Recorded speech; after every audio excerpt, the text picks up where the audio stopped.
우리가 보혜사 성령을 받아서 주와 함께 주 안에 그렇게 삽니다. 요한복음 14장 17절, 어제 우리가 성경교리 정의 아카데미에서도 그런 말씀을 나누었죠. 보혜사 성령이 임하여서 함께, 그리고 그 속에 우리가 산다. 그 영생을 누리며 주 안에 살리라. 오늘도 내일도 주 함께 살리라. 참 아름다운 그러한 찬송 우리가 드렸습니다.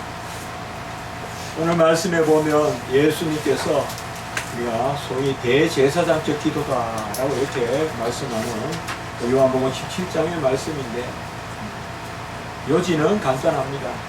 하나님 아버지와 나, 곧 성자 예수 그리스도가 하나인 것 같이 저들도 우리와 하나가 되게 하소서. 그래서 바로 우리 성도들도 하나가 되게 해달라. 그런데 이 성도들은 20절에 보면 이 사람들만이 아니라, 곧 제자들만이 아니라 이 사람들로 말미암아 나를 믿는 자들도, 그래서 제자들로 말미암아 복음을 받고 앞으로 이제 오늘날 우리와 같이 그 주의 백성들도 다 하나가 되게 해달라는 그러한 대제사장적 기도를 담고 있습니다. 대제사장적 기도라고 하는 것은 다른 것이 아니라 예수님께서 대제사장으로 자기 자신을 드려서 이제 모형의 제사를 드리는 것이 아니라 사실 하나님이 육축을 받으셔서 뭐 하겠어요? 그것이 무슨 값이 되겠어요? 그러나 그것은 모형이죠. 그래서 모형의 제사, 양이나 소를 드리는 제사가 아니라 이제 예수님 자신을 드리는, 바로 사람으로 삼으셔서 그 사람의 죄 가운데 거하게 하시고, 죄는 없으시면서도 죄인의 자리에서 죽게 하셔서 단번에 영원한 제물을 드리시는 그 예수 그리스도께서 대제사장이 되셔서 이제 아버지의 뜻을 다 이루시는 그 가운데 아버지 앞에 기도를 드리는 것입니다. 이런 대제사장적 기도는 요한복음 17장 1절과 2절에 보면 잘 나와 있습니다. 아버지여, 때가 이르렀사오니 아들을 영화롭게 하사 아들로 아버지를 영화롭게 하게 하옵소서. 때가 이르렀사오니 아들을 영화롭게 하사, 이미 영화로운 우리 주님이신데 이 땅에 비천한 사람으로 오셨습니다. 이 아들, 육신 가운데 계신 우리 구주 예수 그리스도를 영화롭게 하사 아들로 아버지를 영화롭게 하옵소서. 예수가 어떻게 영화롭게 되시겠습니까? 아들이 영화롭게 되는 것은 다른 것이 아니라 아들의 자리에 온전히 서고 아들의 일을 이루는 것입니다. 아들을 영화롭게 하사, 이 말은 아들이 아버지의 일을 온전히 이루게 해 주시옵소서라는 그 기도입니다. 예수님께서 이제 임박한 그런 환난을 앞두고 죽음의 고통을 앞두고 이 아들이 그것을 잘 감당하게 하소서. 그것이 바로 아들을 영화롭게 해달라는 거예요. 그것은 멸류관을 씌워주시는 것이 아니고 금옷을 입혀주시는 것이 아니고 금기를 띄워주시는 것이 아니라 아들이 아버지의 일을 잘 감당해서 그래하여 아버지께 영광을 올리게 해 주시옵소서. 곧 2절에 이 말씀이 나오죠. 바로 아버지께서 아들에게 주신 모든 사람에게 영생을 주게 하시려고. 이것은 다름이 아니라 이제 아들이 이 땅에서 모든 일을 이루셔서 아버지께서 아들에게 주신 모든 사람, 곧 아버지가 아들에게 맡긴 사람, 아버지의 그 택한 백성을 영생의 백성으로 삼게 하시려고, 그리고 그 만민을 다스리는 권세를 아들에게 주시려고. 다스린다는 것은, 통치한다는 것은 바로 성령을 부어주시는 것입니다. 그렇게 우리가 말씀을 풀어볼 때 금방 이 말씀은 이해가 되는 것입니다. 아들이 아버지를 영화롭게 해서 아버지가 아들을 영화롭게 해달라. 아들을 영화롭게 해서 아버지를 영화롭게 하게 해달라. 이 아들은 어떻게 영화롭게 되느냐? 아버지가 아들에게 맡긴 백성에게 영생을 주어서 그들을 다스리는 권세로 다스리게 없어서 그 영생의 영을 그들에게 부어주시고 아들이 다 이루셔서 이제 영생을 부어주는 이 일을 감당하게 해달라. 이게 바로 예수 그리스도께서 하나님 앞에 올린 대제사장적 기도입니다. 우리도 우리를 영화롭게 해주시옵소서라는 의미가 뭘까요? 곰곰이 생각해 보면 여러 생각들이 일순간 떠오르지만은 다 아니고 다 제거돼요. 하나밖에 남는 게 없어요. 하나님의 자녀됨으로 온전한 것. 그게 우리가 영화로운 거예요. 또 한 가지만 더 생각해 본다면 하나님의 자녀로서 온전히 행하는 것. 마찬가지예요. 아들을 영화롭게 하사 아버지께 영광을 돌리려고 아버지를 영화롭게 하옵소서.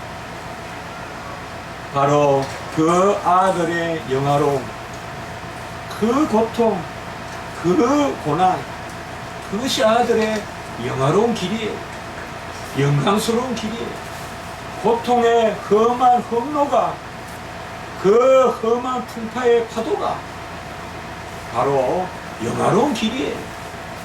그 아들의 아들을 영화롭게 하셔서 아버지를 영화롭게 합니다.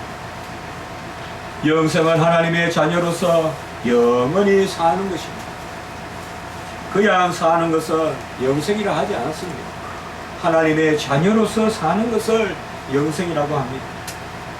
디도서 1장 2절에 보면 거짓이 없으신 하나님이 영원할 때 전부터 약속하신 것이다.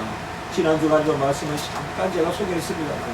디도서 1장 2절에 보면 영생은 거짓이 없신 하나님이 영원할 때부터 약속하신 것입니다. 이 영생은 하나님의 선물이고 오직 주 안에만 있습니다. 영생의 특징은 두 가지입니다. 그저 받을 수밖에 없는 것입니다. 그리고 주 안에만 있습니다. 값으로는 못 삽니다. 돈으로는 못 삽니다. 세상에 돈으로 못 사는 것은 프라이스리스 한 것은 인밸류얼 한 것은 너무 비싸서 못 사지만 영생은 돈이 아무리 있어도 못 삽니다. 영생은 선물로 은사로만 받게 되는 것이고 영생은 주 안에만 있습니다. 로마서 6장 23절 죄의 삭성 사망이요 하나님의 은사는 여기 은사는 우리가 성경에 은사라 그러면 은사 주의 직분을 감당하는 그러한 달란트도 되고 그 다음에 선물도 돼요. 같은 뜻이에요. 여기선 선물이 좋겠어요. 그래서 하나님의 선물은 그리스도 예수 우리 주 안에 있는 영생이니라. 가장 귀한 것은 선물로 주신다. 그것이 바로 우리 주 안에 있는 영생이다. 하나님이 선물로 영생을 주시기로 작정한 사람은 믿지 않을 수가 없어요. 이 영생은 믿음으로 받는데 믿음은 우리가 스스로 또 믿는 것이 아니에요. 바울과 바나바가 제1차 여행 때 아주 친하게 소아시아로 향하여 복음을 전하러 갔죠. 그 소아시아에 가장 획기적으로 복음을 전한 곳이 바로 비시디아 안디옥이에요. 비시디아 안디옥 사람들은 꽤 지혜가 있고 지식이 있었던 것 같아요. 우리가 어떻게 유추해 볼 수 있는가 하면 비시디아 안디옥에 사도 바울의 설교를 들어보면 상당히 고급스러운 설교를 해요. 그래서 비시디아 안디옥이라는 이 단어 자체가 벌써 안디옥은 시리아를 뜻할 것이고 비시디아 안디옥이라 했으니 큰 도시예요. 이름 자체가 벌써 황제의 도시고 그런 비시디아 안디옥에서 설교를 하고 복음을 전하자 많은 사람이 믿게 되었는데 사도행전 13장 48절에 보면 이방인들이 듣고 기뻐하여 하나님의 말씀을 찬송하며 같이 합니다. 영생을 주시기로 작정된 자는 다 믿더라. 사실 작정이 앞서요. 그 다음에 믿음이 따르는 거예요. 애정이 있고 믿게 되는 거지. 믿어서 애정되는 거 아니에요.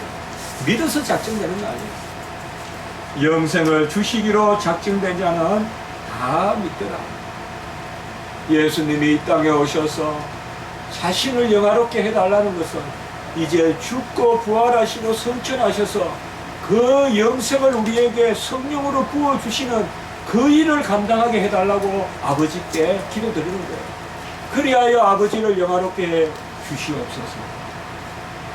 영원한 생명은 오직 아들 안에만 있고 아들 안에만 있을 뿐만 아니라 예수 그리스도가 곧 영생이다 라고 성경은 말하고 있습니다. 요한복음 1장 4절에 보면 그 안에 생명이 있었으니 곧 로고스 말씀 안에 생명이 있었으니 이것은 우리가 요한복음의 생명은 영생이라고 해석하면 됩니다. 영생이라고 해석합니다. 저번에 어느 자유주의 신학자는 이 생명과 영생은 또 나눠야 된다고 이야기하고 물리적 생명이니 또 영적 생명이니 이야기하는데 그거 아닙니다. 요한복음 1장 4절에 말씀 안에 생명이 있었으니 이 생명은 영생입니다. 요한일서 5장 11절에 또 증거는 이것이니 하나님이 우리에게 영생을 주신 것과 이 생명이 그의 아들 안에 있는 그것입니다. 예수 안에 생명이 있네. 주께서 우리에게 기쁨이 되시네. 찬송도 있지 않습니까? 예수 안에 생명이 있다. 그 안에 생명이 있다. 그리고 우리 예수님은 자신이 부활이요 생명이라고 말씀하시고 특별히 요한일서 5장 20절에서는 예수 그리스도는 참 하나님이요 영생이시라 라고 이렇게 사도 요한이 증거하고 있습니다. 영생은 언약의 열매고 영생은 예수 그리스도께서 대속의 의를 다 이루셔서 주시는 것인데 이 영생은 무엇을 주시는 것이냐? 자신을 주시는 것이에요. 여러분, 자신을 받는다는 게 뭘까요? 우리 부모가 자식에게 자신을 다 줄 수 있습니까? 그러나 주님은 자신을 주셨어요. 영생은 소유가 아니라 존재다라고 우리가 많이 같이 나누어 보고 있지 않습니까? 이걸 우리가 깊이 생각해야 돼요. 자신을 주셨어요. 다 주셨어요. 그래서 아들이 있는 자에게는 생명이 있고 아들이 없는 자에게는 생명이 없다라고 요한일서 5장 12절에 또한 말씀했어요. 이 생명은 영생이고 영생은 우리가 달리 표현하면 아들이 자기 자신을 주신 그 모든 것이 영생이에요. 그저 우리가 생각하는 목숨 그것만 생각하지 말고 달리 풀어서 생각하면 아들이 있다 해서 다 이루었다고 한 요한복음 19장 30절에 다 이루었다는 걸 다 모으면 그게 영생이에요. 태어남도 되고 살아감도 되고 다 영생이에요. 거룩함도 되고 진리도 되고. 여러분, 다 준다는 게 뭘 의미할까요? 그게 바로 오늘 말씀의 하나됨이에요. 다 준다는 것은 일치를 뜻해요. 다 준다는 것은 하나됨을 뜻해요. 달리 표현할 방법이 없어요. 바로 내가 너 안에, 너가 내 안에, 아버지가 내 안에, 내가 아버지 안에 있는 것과 같이 저들도 우리와 하나가 되게 하시옵소서. 요한복음에 계속 나오는 속에 안에 하는 것은 존재의 전치사예요. 존재를 뜻하는 거예요. 아버지 품속에서 독생하신 하나님의 아들이 나타나셨느니라. 그 독생자의 영광을 보니 은혜와 진리가 충만하더라. 요한복음 1장 14, 17절. 아버지의 품속에 독생하신 그 품속에라는 말이 아버지와 아들 하나라는 뜻입니다. 삼위일체를 뜻해요. 삼위일체를 뜻하는 에이스톤 코로폰, 가슴 안에 깊숙이 들어있는 주님께서 우리에게 자기 자신을 주셨다는 거예요. 아들을 믿는 자에게는 영생이 있고, 요한복음 3장 33절, 또 하나님이 세상을 이처럼 사랑하사 독생자를 주신 것은 누구나 그를 믿는 자마다 영생을 얻게 하려 하심이라. 바로 그 영생은 다른 것이 아니라 우리가 예수 그리스도 안에 있고 예수 그리스도가 우리 안에 있는 것, 곧 임마누엘 함께 있는 것이 영생입니다. 우리가 어느 길을 가든 어느 곳에 처하든 일찍이 베델의 하나님은 이 임마누엘을 드러내 주셨어요. 네가 이러한 먼 길을 가더라도 내가 너와 함께 하겠다. 그 약속을 하시고는 이곳을 하나님의 집이라 베델이라고 부르고, 네가 분명히 돌아올 터인데 돌아오거든 이곳에서 나를 섬기라. 그것을 약속했어요. 바로 하나님과 함께, 우리는 이 함께라는 말을 다 주신 거예요. 예수님이 무슨 소유 하나 줬다고 생각하면 어찌 우리가 우리 자신을 드리겠어요, 하나님.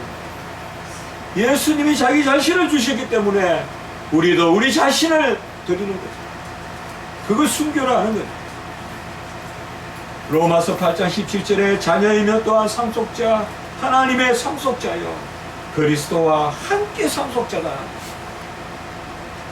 아니, 우리가 강조하지 않습니까? 함께가 3번 나옵니다.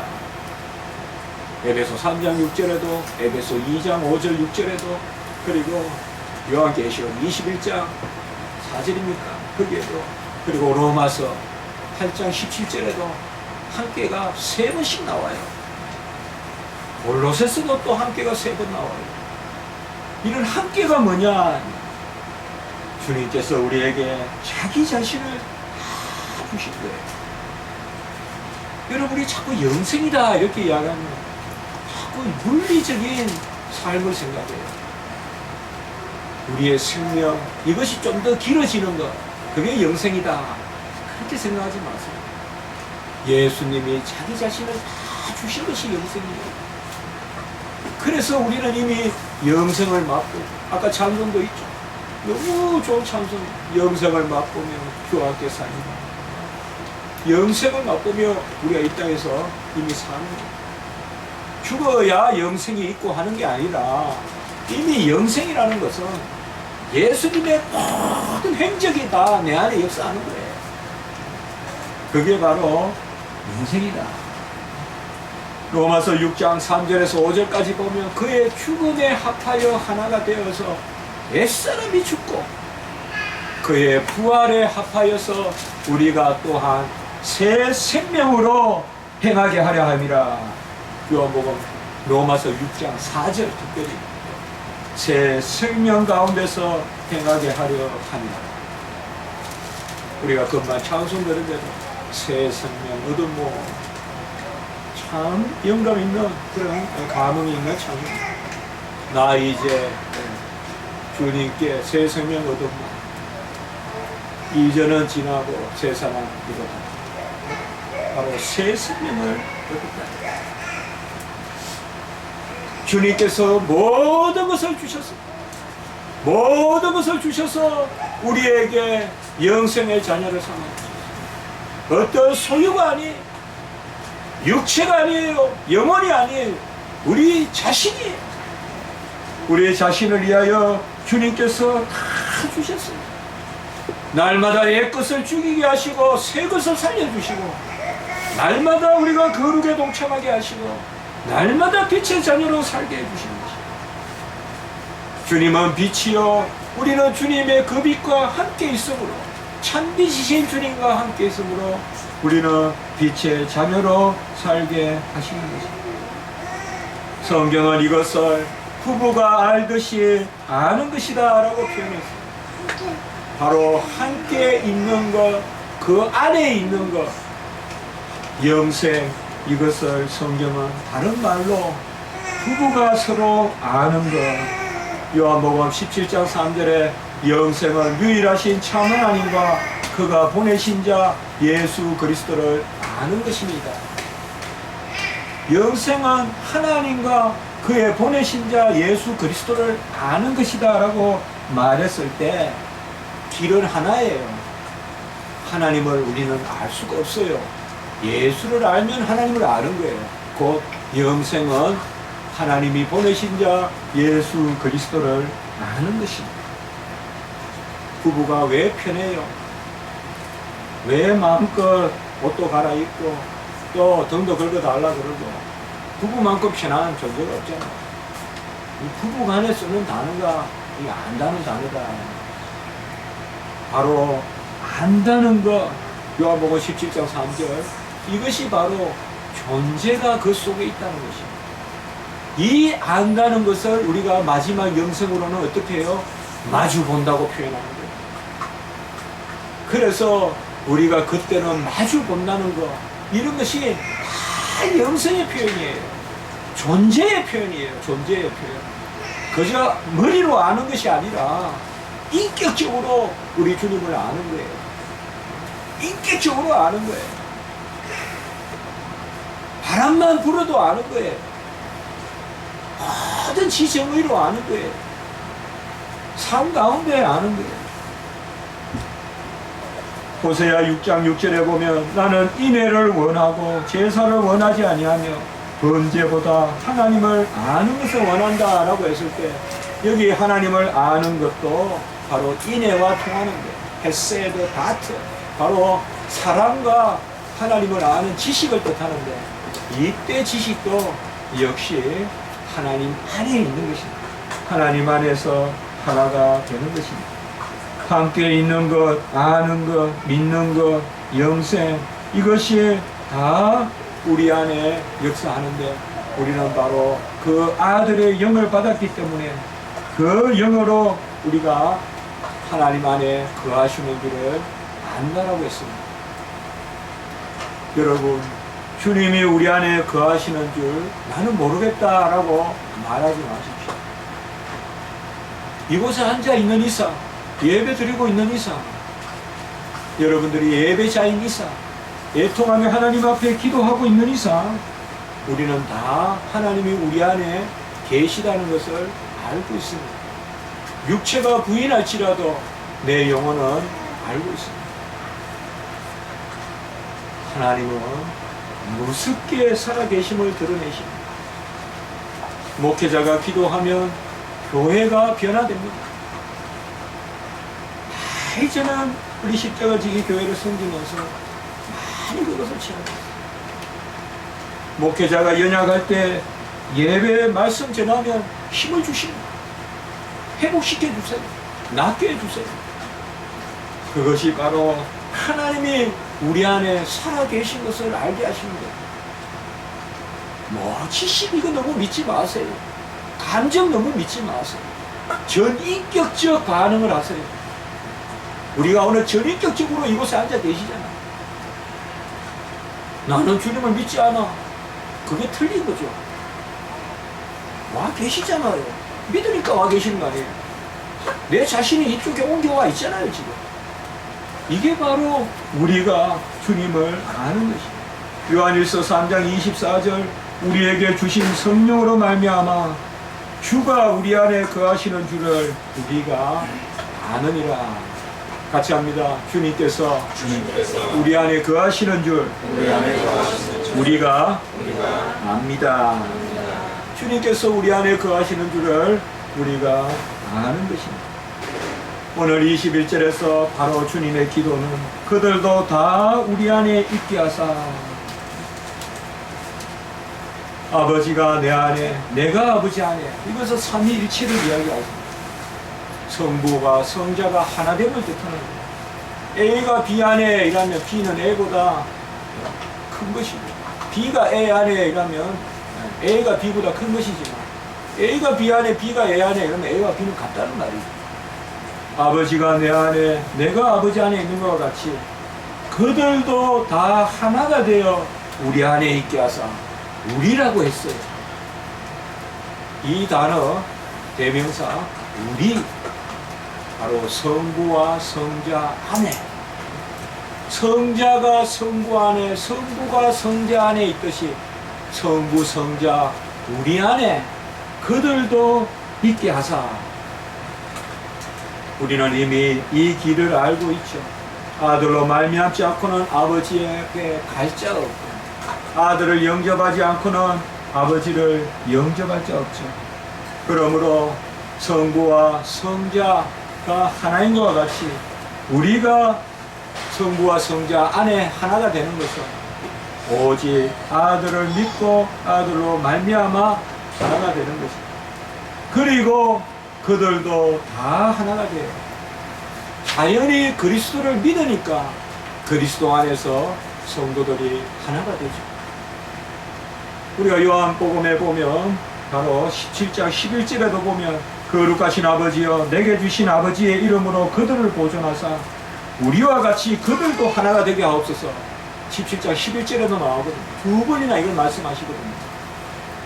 우리가 하나님과 하나가 되면 우리 자신도 자연히 하나가 되겠죠. 오늘은 제가 무슨 특별히 말씀을 준비했다기보다 모든 말씀은 항상 시적절하게 하나님이 교훈을 주시기 때문에 저는 그야 지금 그리스도의 중보 계시라는 제목으로 쭉 지금 내용을 쫓아 설교하고 있습니다만은 특별히 오늘 말씀이 이제 먼 길을 가는 분들에게 참 교훈의 말씀이 되지 않을까. 하나님이 함께 계신다. 어디나 함께 계시고 동행하시고 또 하나님이 자기 자신을 주셨다는 것. 그것을 꼭 껴안고 가시고 또 성도들이 우리가 잠시 이렇게 떨어짐이 있더라도 예수 그리스도 안에서 하나다. 그들도 하나가 되어 우리 안에 있게 하소서. 저는 정말 우리 교회가 이것도 큰 사명이 아닌가 그렇게 생각합니다. 하나님 앞에 기도하면서 큰 사명이 아닌가. 우리 교회 잘 이렇게 준비하셨다면 또 다음 행로로 그렇게 가시고 또 하나님 나라의 큰 일을 위하여 사용되시고 바로 예수 그리스도 안에서 우리가 하나가 되고 그 예수 그리스도로 말미암아 우리가 하나님 안에 예수 그리스도 안에 성령 가운데 함께 거하게 되는 것입니다. 이것이 아들이 아버지를 영화롭게 하는 길이에요. 요한복음 오늘 읽었던 21절 마지막 부분에 세상으로 아버지께서 나를 보내신 것을 믿게 하옵소서. 그 목적은 다른 것이 아니라 바로 우리가 하나님과 함께 있음, 이 영생 공존입니다. 여러분, 영생은 하나님의 자녀됨이고 하나님의 자녀됨은 하나님과 함께 있음입니다. 하나님과 함께 있음을 그저 세상적인 공존으로 여기지 마시고 하나님과 함께 있음은 아들을 우리에게 주신 것입니다. 그렇게 성경은 표현하고 있다는 거예요. 그래서 성경에서 말하는 함께는 존재의 공존을 넘어서서 존재의 하나됨을 뜻합니다. 공존을 넘어서서 하나됨을 뜻합니다. 그리스도의 비밀에 동참하는 거예요. 그것은 뭐라 설명을 하지 못하지만 골로새서 1장 27절 이 비밀은 그리스도시니라. 바로 그리스도의 비밀에 동참하십니다. 예수님께서 자기의 피로 교회를 사시고 교회를 위하여 자기 자신을 주시고 그래하여 교회를 예수의 몸된 교회를 하고 갈라디아서 1장 4절에도 바로 자기 몸을 주셨다. 이건 자기 자신을 주셨다는 말과 똑같아요. 몸이란 말은 없어졌습니다. 헤아우톤 자기 자신을 주셨다. 예수님이 자기 자신을 주신 것은 바로 우리와 예수님이 하나 되게 위함이다. 이것을 특별히 구약과 신약에서 연결되는 단어가 있어요. 바로 접붙이는 거예요. 우리를 예수님과 접붙이는 거예요. 이게 바로 하나가 됩니다. 함께 접붙이는 거예요.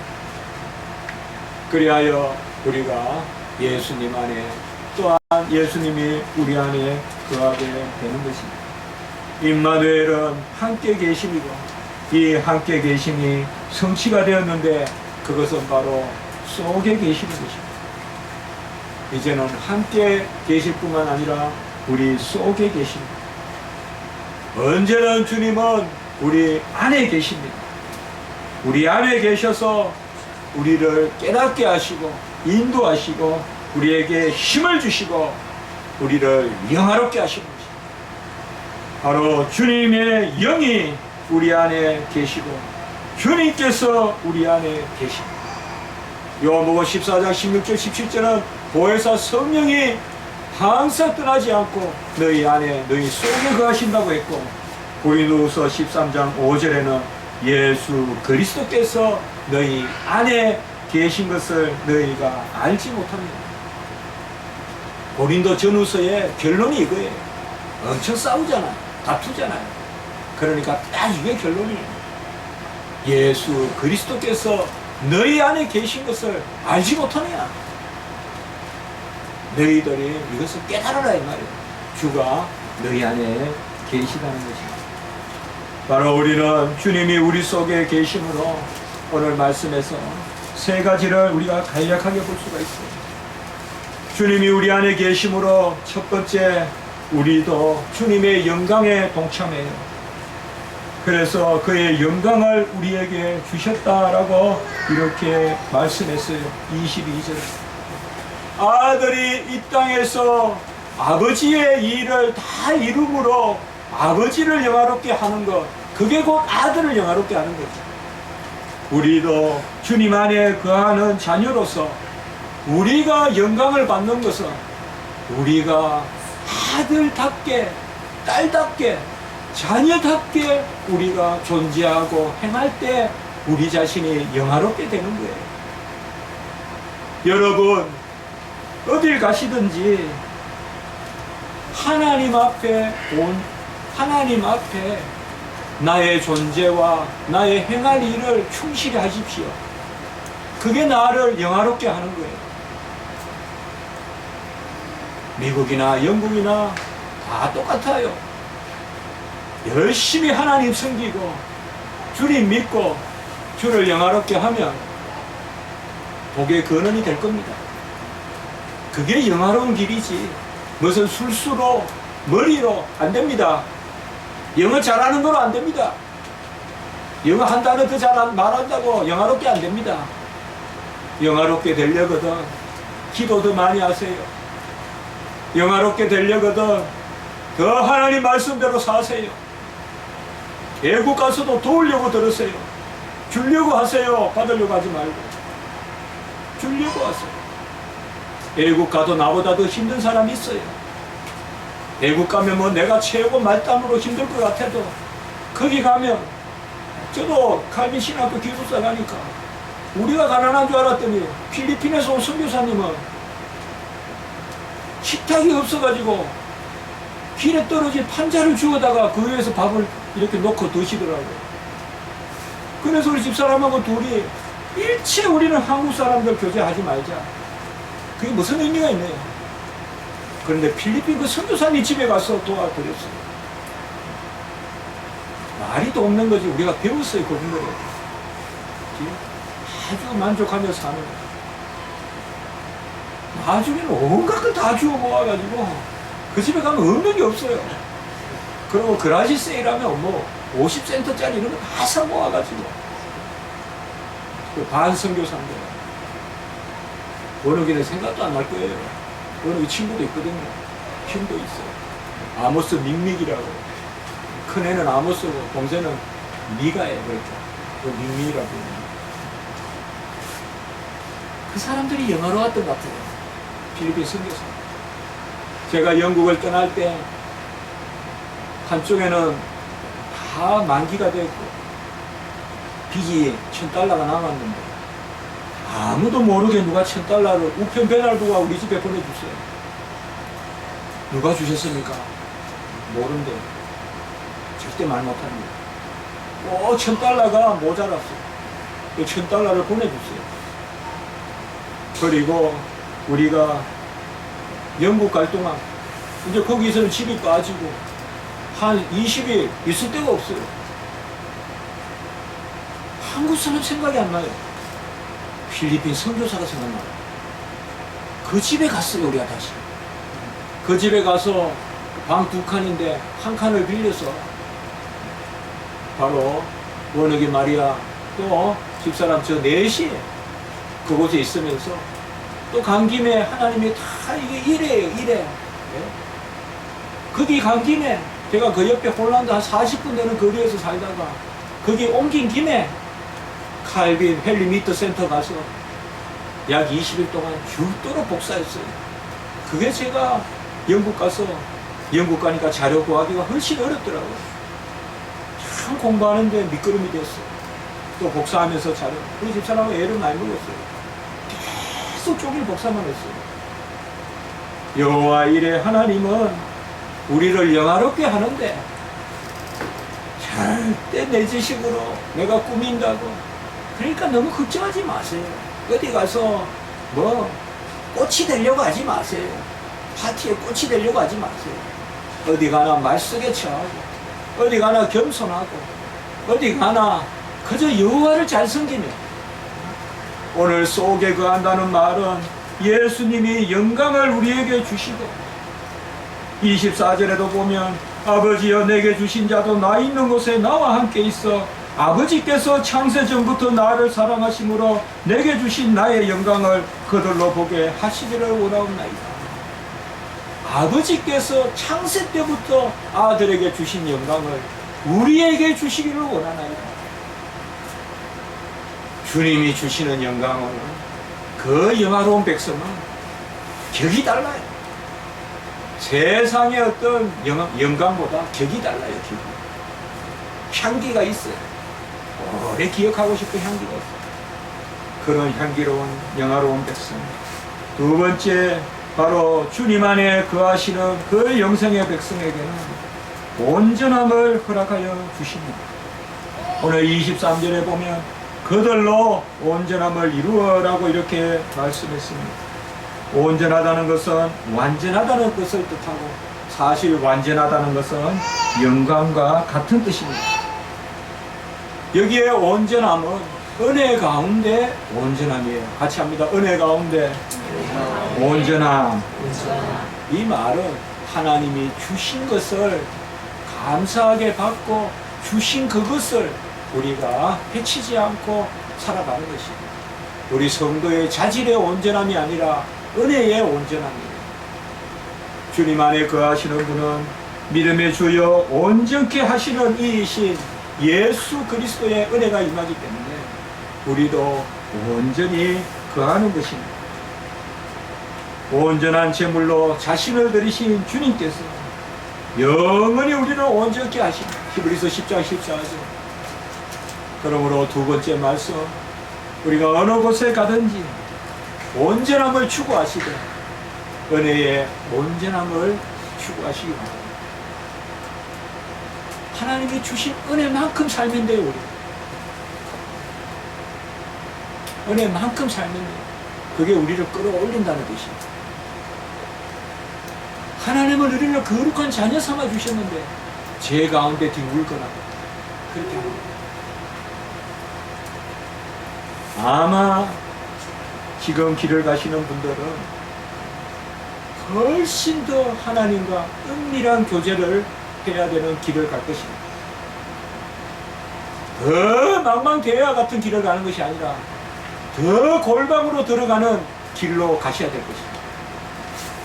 더 은밀하게 하나님을 만나는 가장 대처로 나갈수록 더 좁은 기도처를 향하여 나가는 그 마음이 있어요. 저도 에딘버러에서 최근에 다시 그것이 떠올랐어요. 정말 지나고 나면 아무것도 아닌데 하나님은 그 가운데 깨닫게 해주시는 거예요. 저 에딘버러에서 많이 기도를 안 했어요. 그래도 꼭 에든버러 가면 학교 올라가기 전에 도서관에 가기 전에 그 구석에 곰탕이 내도 많이 나요. 거기에 들어가서 꼭 무릎 꿇고 기도했어요. 꼭 무릎 꿇고 기도했어요. 거기에 보면 한용 유리로 잘 이렇게 돼가지고 햇빛이 들어오는 그곳에서 그건 아마 그곳은 영원은 아니지만 오랫동안 있을 것입니다.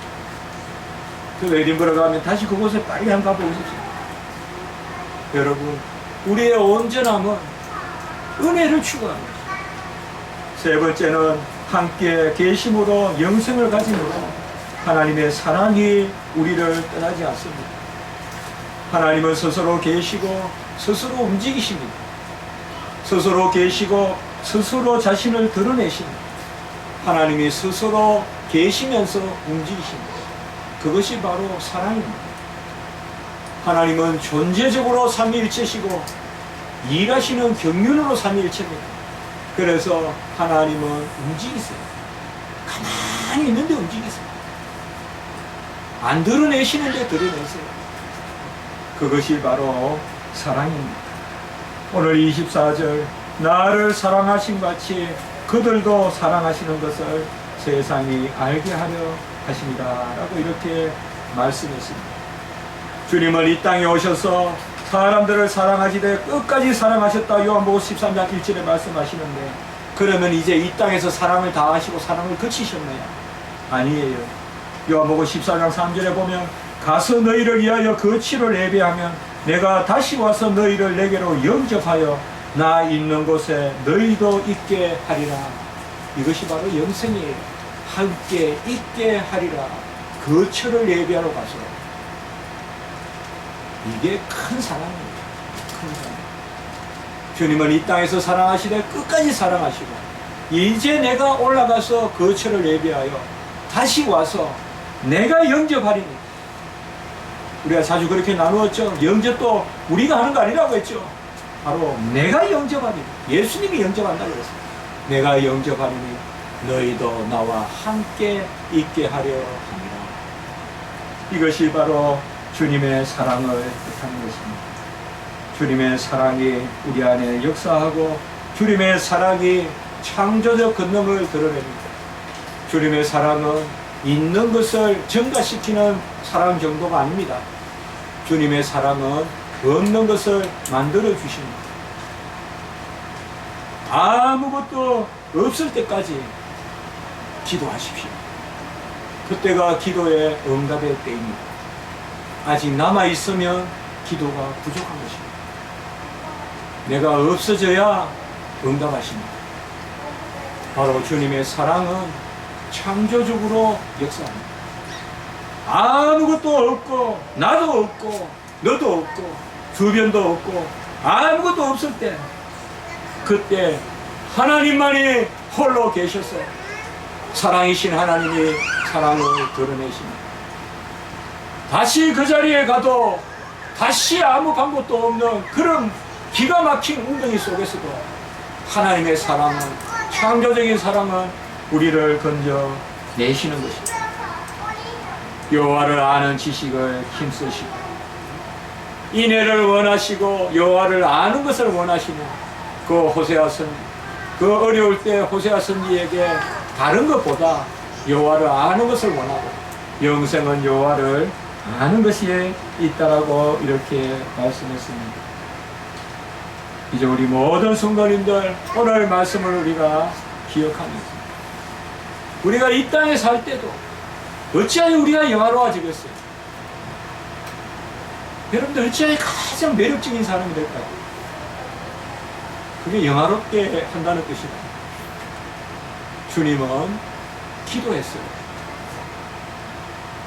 나를 영화롭게 하셔서 아버지를 영화롭게 하옵소서. 근데 주님이 나를 영화롭게 하는 말이 뭘까요? 아버지의 뜻을 어기지 말고 이루게 하셨어요. 십자가에 달리고 죽으시고 부활 성천하게 하셨어요. 그것을 기도하십니다. 우리도 우리가 영화롭게 되는 것은 다른 것이 없어요. 누더기를 입고 다니더라도 좀 모자라더라도 하나님 앞에 주님의 뜻을 이루며 아주 아름답게 영화롭게 펼쳐질 줄 믿습니다. 요한일서 4장 4절을 우리가 같이 한번 찾아서 읽음으로 우리가 서로 축복하는 마음으로 요한일서 4장 4절을 읽음으로 말씀을 맺겠습니다. 요한일서 4장 4절입니다. 같이 한번 읽습니다. 시작. 자녀들아, 너희는 하나님께 속하였고 또 그들을 이기었나니 이는 너희 안에 계시니가 세상에 있는 자보다 크시니라. 그들은 세상을 뜻해. 너희는 하나님께 속하였고 너희 안에 계시니가 세상에 있는 자보다 크심이라. 아멘. 우리 안에 계신 하나님이 세상에 있는 자보다 크십니다. 한번 기도드리겠습니다. 거룩하고 자비로우신 하나님 아버지, 믿음의 주여 온전케 하시는 이 예수 그리스도의 은혜로 말미암아 우리가 영생의 자녀로 거듭나게 하신 것을 인하여 감사합니다. 영생은 그저 물리적인 생명의 길이를 말하는 것이 아니라 예수 그리스도 다 주신 의를 말한다는 것을 깨달아 알게 하시니 감사합니다. 내 안에 계신 하나님 우리 주 예수 그리스도가 세상보다 크심으로 세상을 이기실 줄 믿습니다. 우리 안에 거하신 주님의 그 영을 근심시키지 말게 하시옵고 우리가 진정 우리 자신을 어떻게 영화롭게 할 것인지 그것을 깊이 우리가 묵상하게 하시고 그 가운데 하나님을 영화롭게 하는 그러한 우리 주님의 마지막 기도와 같은 염원을 우리도 갖게 해 주시옵소서. 특별히 우리 성도님들 다 붙들어 주시고 특별히 이제 이 모양 저 모양으로 먼 길을 떠나는 우리 주의 성도님들 축복하시고 어느 곳에 가든지 오늘 말씀 꼭 붙들고 나 온전히 모든 것을 이루어 먼저 자신을 영화롭게 하고 하나님을 영화롭게 하고 그리고 모든 일을 주님의 뜻 가운데 이루는 은혜의 역사가 있게 주시옵소서. 구주 예수 그리스도 이름으로 감사하며 기도드리옵나이다.